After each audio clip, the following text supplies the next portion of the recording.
BCCI का अगला president, अगला अध्यक्ष कौन होने वाला है। तो इसको लेकर एक बहुत ही बड़ा अपडेट आया है। अपडेट क्या है कि एक क्रिकेटर की रेस में एंट्री हो गई है। एक बड़ा क्रिकेटर है। मीडिया रिपोर्ट्स के हवाले से यह खबर निकल कर आई है कि बीसीसीआई का प्रेसिडेंट एक क्रिकेटर हो सकता है। अगला प्रेसिडेंट, नया प्रेसिडेंट एक बड़ा क्रिकेटर हो सकता है। उन्हें ऑफर किया जाएगा ये पोजीशन।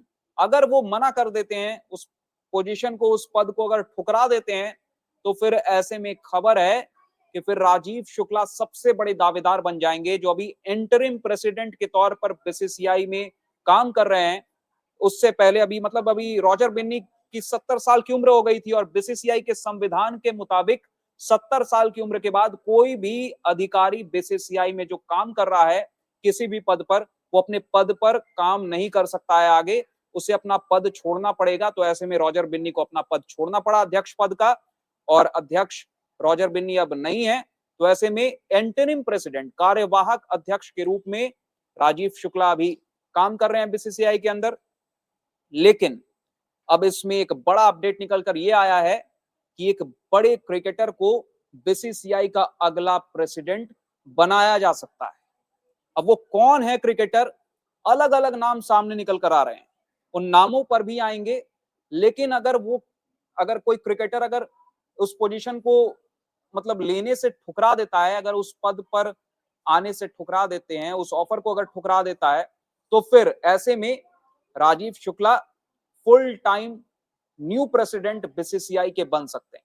लेकिन कौन कौन से क्रिकेटर्स हैं जो इस रेस में हैं, तो मीडिया रिपोर्ट्स के हवाले से आपको जानकारी दे दूं कि सबसे पहला नाम जो सामने निकलकर कहीं ना कहीं जिस पर बातें चल रही हैं, जो चारों तरफ फैल चुकी हैं, वो है सौरव गांगुली। जी हाँ, सौरव गांगुली जो इससे पहले भी बीसीसीआई के प्रेसिडेंट थे, रॉजर बिन्नी से पहले सौरव गांगुली ही बीसीसीआई के प्रेसिडेंट थे।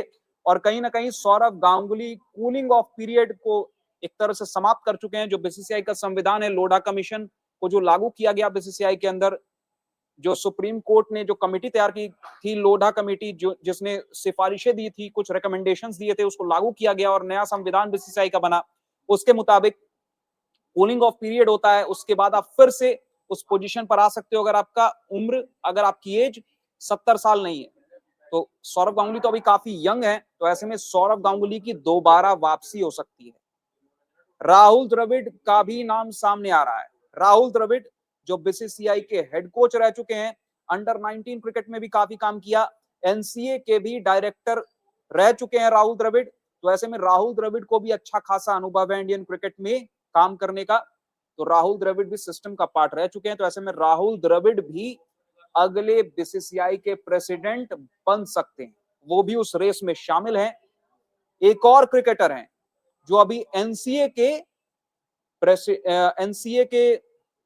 डायरेक्टर, क्रिकेट डायरेक्टर के रूप में काम कर रहे हैं। एनसीए जो अभी सीओई है, क्रिकेट ये सेंटर ऑफ एक्सीलेंस जो है, जो बेंगलुरु में स्थित है, जहां पर अभी तमाम फिटनेस टेस्ट कंडक्ट कराए जा रहे थे तमाम क्रिकेटर्स के।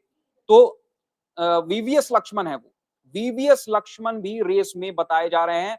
वीवीएस लक्ष्मण को लेकर तो लगातार खबरें आते रहती हैं कि रेड बॉल क्रिकेट में गौतम गंभीर के टेन्योर में जब बीजीटी में टीम इंडिया आ रही थी, तो डिमांड उठी थी, ऐसी मांग उठी थी कि वीवीएस लक्ष्मण को रेड बॉल क्रिकेट का कोच बनाया जाए, टीम इंडिया के टेस्ट फॉर्मेट का कोच बनाया जाए, और लिमिटेड ओवर्स T20 और वनडे का कोच गौतम गंभीर के हाथों में हो, कोचिंग की जिम्मेदारी गौतम गंभीर के हाथों में हो। तो और खबर भी आती रहती है बीच बीच में कि वीवीएस लक्ष्मण को कोच बनाया जा सकता है रेड बॉल क्रिकेट का। लेकिन अब खबर ये आई है कि बीसीसीआई प्रेसिडेंट बनने की रेस में वीवीएस लक्ष्मण की भी एंट्री हो चुकी है। तो ये वो 3 क्रिकेटर्स हैं जो कहीं ना कहीं फुल टाइम अगले प्रेसिडेंट, बीसीसीआई के नए प्रेसिडेंट, नए अध्यक्ष बन सकते हैं। और अगर इन क्रिकेटरों ने अगर ये ठुकरा दिया ऑफर बीसीसीआई प्रेसिडेंट बनने का, तो फिर उस केस में जैसा कि आपको बताया, राजीव शुक्ला प्रेसिडेंट बीसीसीआई के फुल टाइम बन सकते हैं। यही वो अपडेट है मीडिया रिपोर्ट्स के हवाले से जो निकल कर सामने आई है, और कहीं ना कहीं बहुत ही इंटरेस्टिंग अपडेट है इंडियन क्रिकेट को लेकर। अगर कोई क्रिकेटर बीसीसीआई का प्रेसिडेंट बनता है, तो फिर तीसरी बार ऐसा देखने को मिलेगा, रॉजर बिन्नी, उससे पहले सौरव गांगुली, और अब तीसरी बार होगा ऐसा जब कोई क्रिकेटर बीसीसीआई का प्रेसिडेंट बनेगा। तो ये वो अपडेट है जो आपके सामने मैंने रखा है।